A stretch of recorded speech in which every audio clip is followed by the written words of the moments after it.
Eto, masaya to. Mukhang nakonsensya na nga ang isa sa apat na bumaliktad na ex-Marines. Nag-sorry na kay Atty. Baligon at sinabi kung ano ang dahilan kung bakit nga ba sila bumaliktad. O eto, panoorin natin ang video kung sino man ang nagbayad sa kanila. Mukhang kaba na. Ito ang video. Merong isa nga dyan, ito yung text na sa akin. Isa dun sa apat? Oo, isa doon sa apat. Ayan, takpan ko lang yung picture. Sige po. Ang sabi niya, mga anak ko sir, pinadala yung sorry sir sa nararanasan kong temptasyon ngayon sir. Temptation referring to offer po ng pera. Yes, and marami pa po yan. Maraming Attorney, marami pa lang. ito, katulad niyan, yung mga text na screenshot ng mga nag-o-offer. Noon pa naman yan, i-offer na talaga itong mga ex-Marines. At may patunay po dyan si Atty. Baligon. At eto, isang mensahe, isa sa bumaliktad, ay mukhang nakukonsensya no?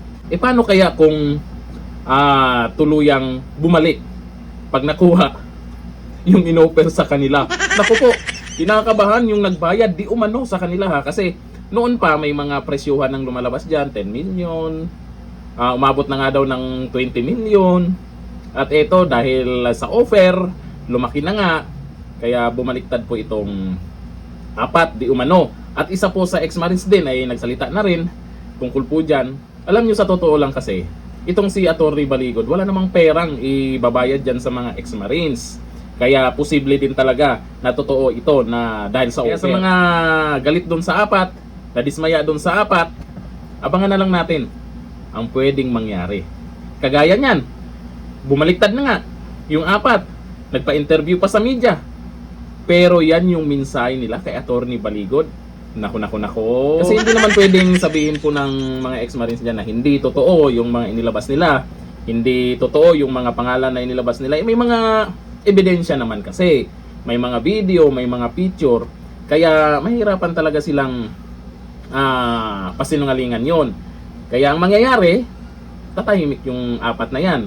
Mukhang nahihiya pa nga kasi nakamaskara na. Samantalang nung andyan pa sila kay Atty. Baligon, andun yung kumbaga proud na proud sila sa ginawa nila at nagpakilala talaga kung sino sila. O ngayon, itong apat na to, hindi makakatulog to. Makokonsensya din tong mga to. Bilang dating Marines, hindi naman siguro nila hayaang ikahihiya sila ng mga nakakilala sa kanila, sa mga kamag-anak nila. Kaya dun sa apat, mag-isip-isip na. May pag-asa pa. Ganito lang, thank you. Bye-bye.